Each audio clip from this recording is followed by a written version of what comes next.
Tschudi Shipping Company, a privately owned Norwegian company. The Tschudi Group is a shipping and logistics group focusing on east-west trade and projects involving the Baltic states, Russia and the CIS countries, including the northern regions of Russia and Norway. Since the early 90s, the group has had an interest in the northern regions, based on a belief that this will be an extremely positive development for the region, compared with other areas of the world. In 2006, Tschudi became substantial landowners in Kirkenes, the Norwegian border town with Russia. The group's 1 million square meters shoreline in Kirkenes will be developed into an integrated port for industry and logistics. The Kirkenes Industrial Logistics Area, HILA, to serve the future needs of the oil, gas and mining industries in the region. Due to their interest in the high north and Arctic region, Tschudi Shipping Company was among the pioneers to initiate the first non-Russian commercial shipment through the Northern Sea route to China. The bulk carrier MV Nordic Barents successfully transported a cargo of iron ore from the Sydvaranger mine in Kirkenes to China in 2010. Tschudi Shipping Company, TSC, was founded in 1883 and has accumulated many years of experience working on projects in Russia, the Baltic states and North Norway. Tschudi Arctic Transit, TAT, is a wholly owned subsidiary of TSC, founded in 1996, with the aim to develop transport solutions for cargo to and from Russia, and to serve the oil and gas industry with transport throughout the Barents region.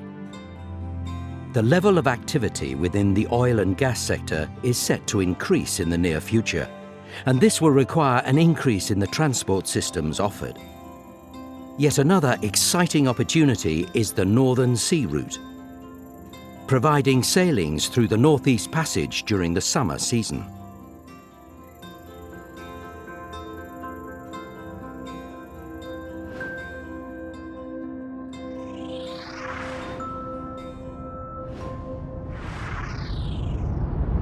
One of the services provided by TAT in this sector is the reloading of oil products in the region.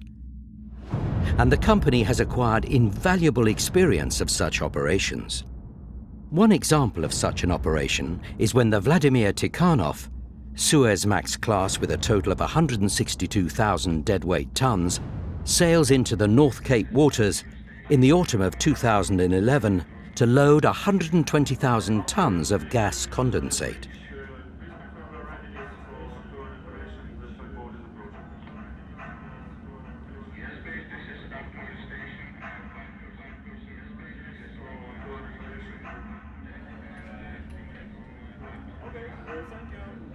As the ship approaches the harbour boundary, she is boarded by a pilot and escorted by tugboats to a secure and precise position at the anchorage in the Sandnesfjord, nearby Honningsvåg. An authorised loading-unloading master now takes charge of the operation, anchoring the huge vessel and making the ship ready, putting out large fenders. 2 tankers, Panamax class and with 75,000 DWT each, have already been loaded with the gas condensate to be reloaded. The 2 tankers arrive in the Sandnesfjord, accompanied by a pilot, and are manoeuvred safely by tugboats to a secure shipside position. Once the tankers are ready, a comprehensive security procedure has to be carried out, involving all the personnel and crew who will be working on the operation. A number of checklists have to be reviewed before the operation can start. The first task is to lay oil booms around the ship and connect hoses for transfer between the ships. During the entire operation, 2 tugboats and 1 standby boat are close by and at the ready. The loading-unloading operation can now start, and the transfer of the gas condensate will take approximately 18 hours per tanker and will be closely monitored throughout the operation.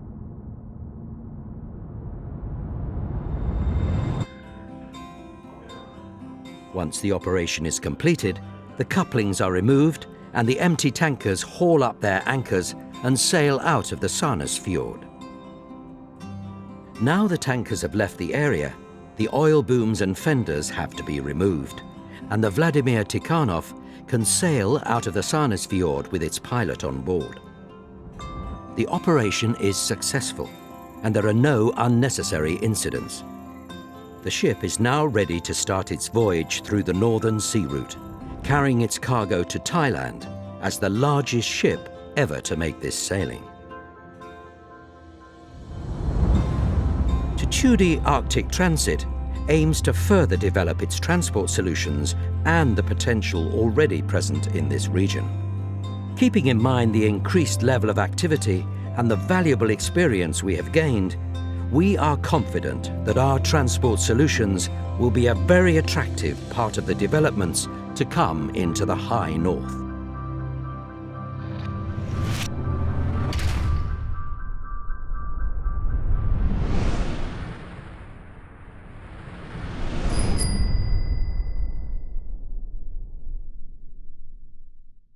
여러분은 지금까지 추디 해운에 대한 동영상을 보셨습니다.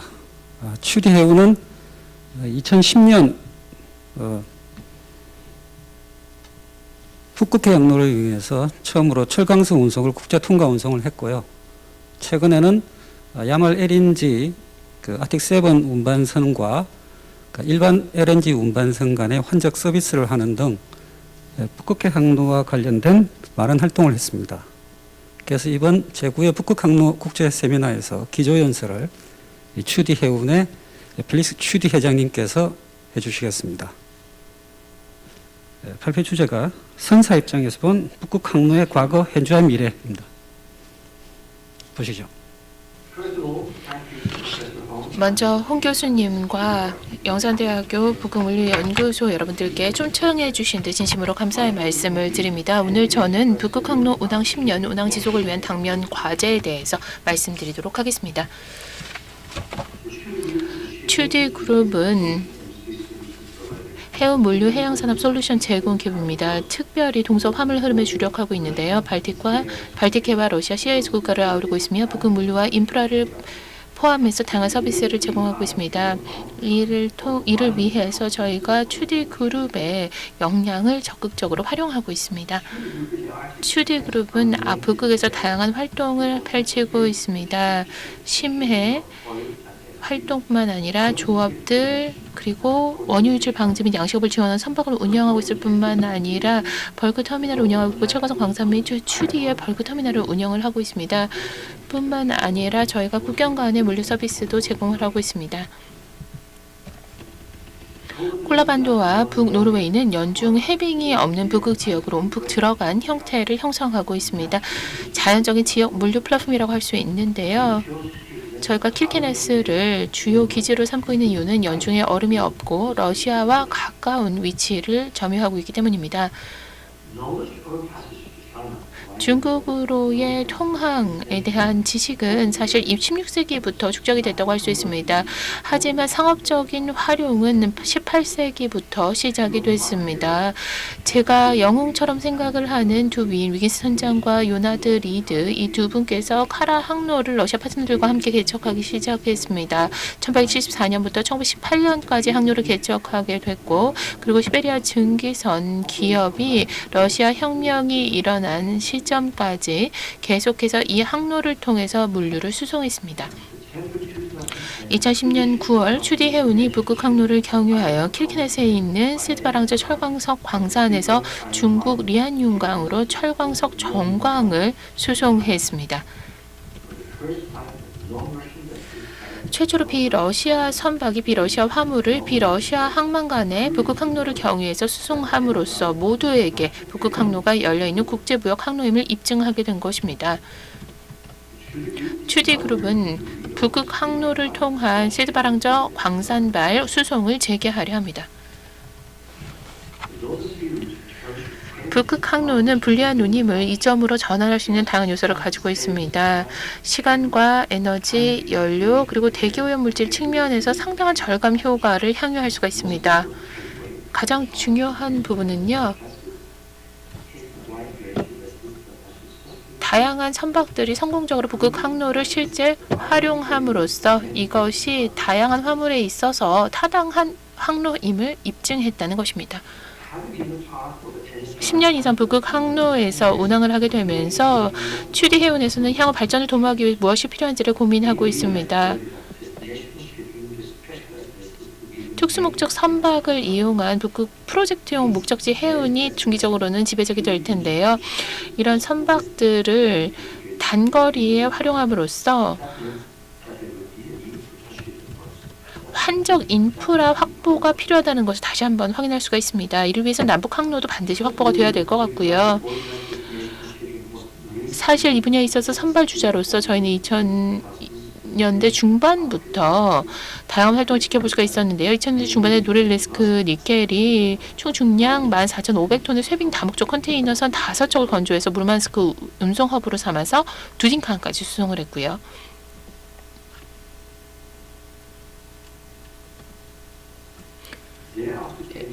이후로 원유 환적과 특수 쇠빙 유조선이 등장하게 됐습니다. 북극은 연안 수심이 얕기 때문에 해상 환적이 필요합니다. 지난 2년 동안 2D 아틱 트랜짓은 야말 LNG를 위해 LNG 쉽2쉽 작업을 수행해 왔습니다. 총 2천만 입방미터 규모의 LNG를 아크7급 쇠빙 복동 LNG선을 이용해서 상선으로서 쉽2쉽 작업을 수행했는데요. 이를 통해 적절한 수역에서 인프라를 잘 갖춰서 작업을 잘 조율하기만 한다면 북극의 동절기에도 대규모 환적이 가능하다는 것을 입증할 수가 있었습니다. 또 3억 5천만 달러의 선박과 같은 이런 인프라가 얼마나 북극의 경계 지역에서 효율적으로 사용될 수 있는지를 입증해 준 사례라 하겠습니다.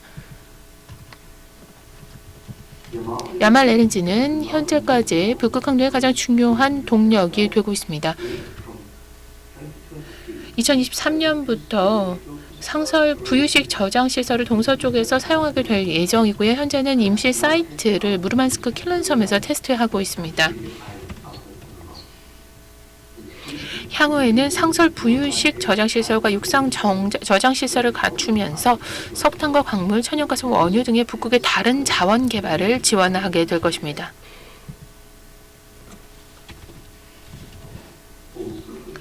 일반 화물과 보급품 면에서도 야말 프로젝트는 굉장히 중요한 역할을 담당하고 있습니다. 키르케네스에서 사베타로의 암석 수송이 좋은 예가 될 수 있을 텐데요. 야말 LNG와 다른 북극 자원 개발을 위해서는 해당 사이트의 건설과 이후의 운영을 위해 그리고 수출을 위해 장비와 플랜트를 수송하는 막대한 수송 노력이 필요합니다. 예를 들어서 아르한게스크 항은 아틱 LNG2 건설을 위한 화물들을 수송하느라 분주한데요. 키르케네스는 대량의 분쇄 암석 공급자로서 우위를 갖는데 그 이유는 저비용으로 대형선을 이용해 수송이 가능하기 때문입니다. 이를 통해 인프라가 주변국의 필요에 어떤 식으로 대응할 수 있는지 재차 확인할 수 있습니다. CHNL이 작성한 이 그래프에서 지난 5년 동안 북극 항로 활용이 얼마나 빠르게 증가했는지를 볼 수 있습니다. 항차와 선박수 면에서 공이 빠른 증가세를 보였는데요. LNG 프로젝트의 건설, 그러니까 야말 LNG 프로젝트가 완공됐고 완공 이후에 수출이 된 것이 주된 동인으로 보입니다. 다수의 다른 프로젝트들도 이것은 증가세에 기여했습니다. 아틱 LNG2는 2023년에 예정돼 머지않은 북극의 미래가 되겠습니다. 인력과 인프라가 부족하고 수심이 낮은 데다 기후가 혹독하기 때문에 북극은 특히 부유식 구조물을 적용하기에 적합한 환경입니다. 다른 지역에서 구조물을 건설하고 해당 지역으로 옮겨오는 방식이 되겠습니다. 무르만스크 아틱 LNG2와 페백의 부유식 원자력 발전소가 좋은 사례가 되겠습니다. 야말 LNG와 아틱 LNG2 다음은 무엇이 될까요? 아틱 LNG1과 3가 될까요? 노바텍 프로젝트가 가장 유망해 보이고요. 다음으로는 가스프롬과 카마나모이, 미스코의 모레, 누에스 등등의 원유 프로젝트 그리고 기타 다른 프로젝트들도 이어지게 될 것으로 보입니다. 이런 프로젝트를 통해 이 그래프에서 보실 수 있는 것처럼 향후 15년 동안 러시아 북부와 시베리아에서 상당한 수송 물량이 쏟아져 나올 것으로 예상됩니다. 국제무역 항로로 인정을 받기 위해서는 코스코 등 아시아 지역의 운영사들 외에도 북극 항로를 주기적으로 이용하는 이용자들이 확보되어야 됩니다. 이렇게 된다면 모든 선박 유형에서 적합한 내빙 등급 선박 건조가 증가될 것이고요. 선사들을 충분히 확보하지 못하는 상황이 현재 북극 항로 발전의 주요한 장애물이 되고 있습니다. 향후 다양한 선사들이 다양한 화물의 수송 수요를 충족하게 될 수도 있는데요. 예를 들어서 대형 내빙 벌크선을 건조함으로써 러시아와 북유럽 국가의 광물 자원 개발이 촉진될 수도 있습니다. 그렇게 된다면 화주와 자원개발 프로젝트 시행사들이 정기적인 수송 서비스가 부족하다고 해서 이것이 비즈니스의 위협 요인이 되지 않는다는 것을 깨닫게 될 것이고, 굳이 프로젝트별로 전담 정기 수송 서비스를 구비하지 않아도 된다는 점을 인식하게 될 것입니다. 로사톰 로지스틱스에서는 연중 동서 컨테이너 수송을 위해서 현재 북부 통항 회랑을 건설하고 있습니다. 이런 프로젝트들이 러시아 안팎으로 화물 수송에 큰 도움이 될 것으로 저희는 내다보고 있습니다. 화물을 적재할 수 있는 장소들이 늘어나기 때문인데요. 그렇기 때문에 무르만스크 외에 무르만스크에서 하루도 걸리지 않는 거리에 있는 키르케네스의 기지를 건설해 환적 허브로 활용할 수 있다고 생각을 합니다. 화물의 가용성을 극대화하는 것이 프로젝트의 성공의 핵심이 될 것입니다. 동시에 무르만스크에서 다양한 화물을 취급하게 될 대형 항만 개발 계획이 현재 진행 중에 있습니다. 뿐만 아니라 대규모 건설도 현재 진행되고 있습니다. 추디 키르케네스는 항만 인프라 개발이 무르만스크 발전을 보완하는 촉매제가 될 것으로 보고 있습니다. 그렇게 된다면 특수 컨테이너선이나 다목적선이 화물을 북극 항로 양단에서 적재하고 하역하면서 큰 편차 없이 시간은 대폭 단축할 수 있게 될 것입니다. 스드바라이아 철광산을 재개하게 되면서 두 개 항만의 확장이 캡사이즈 선박을 수용하고자 하고요. 내빙 등급이 낮은 캡사이즈 선박 수용을 위한 프로젝트가 될 것으로 예상이 됩니다. 장기적으로는 시베리아 강이 대동맥 역할을 하면서 북극 항로를 이용하는 화물과 수송의 주된 출처가 될 것입니다. 카자흐스탄은 얄즈 강과 사베트 항을 이용해서 옐티시 강과 사베트 항을 이용해서 북극 항로를 적극적으로 활용해 나갈 계획입니다.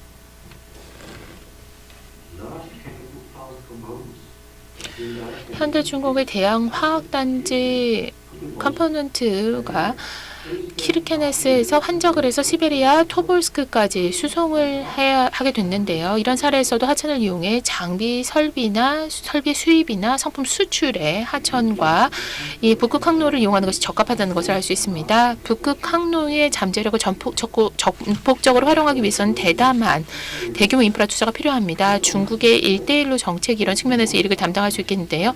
동서뿐만 아니라 남북이 있는 연결로도 필요합니다.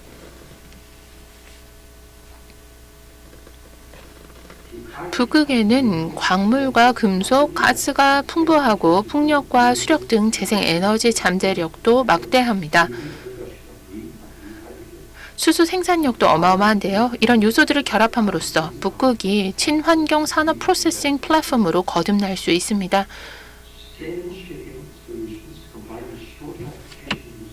항로 길이가 짧고 유럽과 아시아의 주류 시장을 한데 모을 수 있다는 장점이 있기 때문에 지속가능한 해운 솔루션을 바탕으로 북극이 세계가 요구하는 녹색 해운 솔루션이 될 수 있습니다.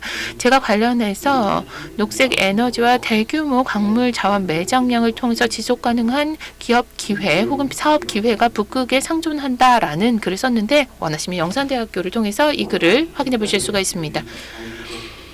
천연가스로 직접 환원철을 생산하는 것도 하나의 방안이 될 수 있습니다. 탄소를 포집하고 저장할 수 있는 기술과 설비가 확보가 된다면 북극 자원을 지속가능한 방식으로 프로세싱하는 방안이 될 수 있을 것입니다. 지금 핀마코의 가치사슬을 통해서도 이러한 사례를 확인하실 수 있고요. 또 다른 해법으로 우리가 살펴볼 수 있는 것이 유럽 최대 철광석 생산 기업인 LKAB가 최근 발표한 프로젝트가 되겠습니다. 오염 물질 배출 없이 철강을 대량 생산하겠다는 프로젝트입니다.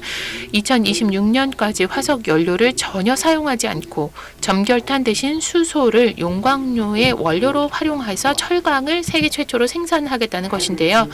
이 프로젝트가 실현되면 현재 스웨덴의 발전 용량의 3분의 1 정도를 소모하게 됩니다. 그렇기 때문에 전력 생산 면에서 도전 과제가 막대하다는 것을 다시 한번 확인할 수가 있겠습니다. 사실 북극 전역에서 동일한 상황에 직면하고 있는데요. 러시아는 부유식 원자력 발전소를 솔루션으로 제안했고요. 시베리아 패백에서 로사톰이 이 프로젝트를 진행하게 됩니다. 북극의 풍력 자원이 풍부하기 때문에 육상, 해상 풍력 발전소를 건설해 전력을 조달하는 것도 하나의 솔루션이 될 수 있습니다. 북극에 대한 취드의 미래 비전은 광물, 가공금속, 가공 어패류 등 고부가가치의 가공 제품에 주력하는 것입니다. 이런 제품을 통해서 전체적인 원자재 사이클에서 내성을 확보할 수 있을 뿐만 아니라 이 지역에 거주하는 4억 인구의 수요를 안정적으로 충족할 수 있습니다. 이렇게 할 때 청년 인구를 이 지역으로 유치할 수 있고 이를 통해 토착 공동체와 모든 지역사회의 지속 가능성을 담보할 수 있을 것입니다. 궁극적인 목표는 지속 가능한 기술을 적용함으로써 생산된 환경 친화적 상품을 공급하고 지속 가능하고 살기 좋은 북극 사회를 조성하는 데 기여하는 겁니다. 정리해보면 북극 항로의 긍정적인 동향은 CHNL의 북극 항로 지도에서도 확인하실 수 있는데요. 2020년도 지도가 되겠습니다. 러시아 자원 개발을 주요 동인으로 지금 보시는 것과 같은 긍정적인 동향이 나타나고 있습니다. 건설 기간과 생산 제품 수출 모두의 목적지 해운이 필요해지면서 물동량이 증가하고 있습니다. 하지만 캐나다 광산이라든지 혹은 캐나다 항만에서부터 북극 항로를 경해 극동으로 수출이 되는 트랙이 몇 군데가 발견이 되고 있거든요. 이런 것들을 보시게 되면 충분한 내빙 선박만 확보가 된다면 향후 잠재력 실현될 수 있다는 것을 확인할 수가 있습니다. 또 로사톰 물류의 북부 통항 회랑이 실현된다면 컨테이너 수송량도 미미하게나마 증가하게 될 것입니다.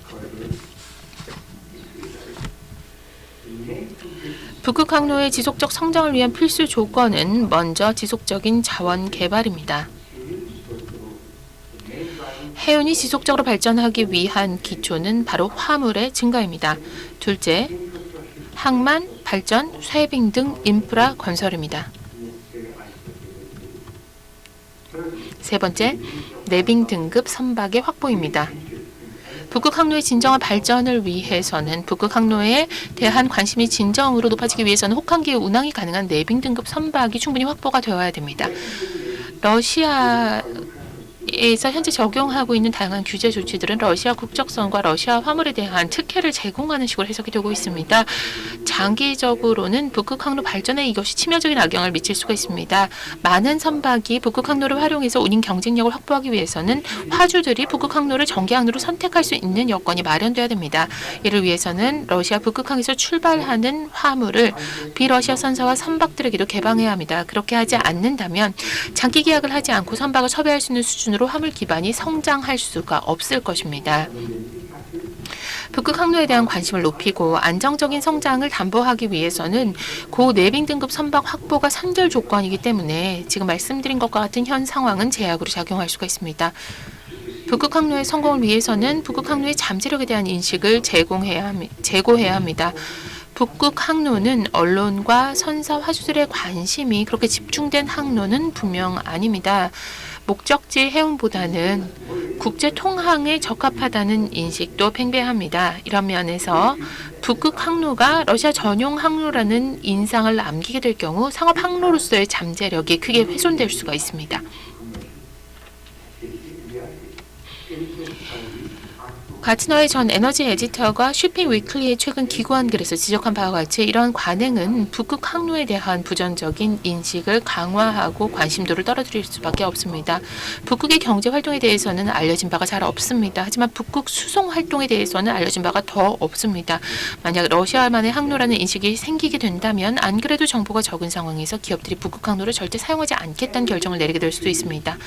북극 항로의 화물량을 늘릴 수 있는 모든 활동이라면 프로젝트 시행사와 화주, 선주 등 북극 항로와 관련된 모든 당사자에게 이익이 될 것입니다. 북극 항로의 발전과 북극 인구에 관심을 가지고 있는 사람이라면 누구라도 세계의 2개 대양을 잇는 최단 경로의 북극 항로의 화물 볼륨을 증대하고 지속 가능한 트래픽을 창출하고자 할 것입니다. 이를 통해 시간을 단축할 수 있을 것이고 오염물질 배출을 줄이고 지속가능한 경제 발전을 통해 이 지역의 경쟁력과 매력도를 담보할 수 있을 것입니다. 이 모든 부분에서 가장 중요한 것은 예측 가능성입니다. 경청해 주셔서 감사합니다. 최대 회장님 감사합니다.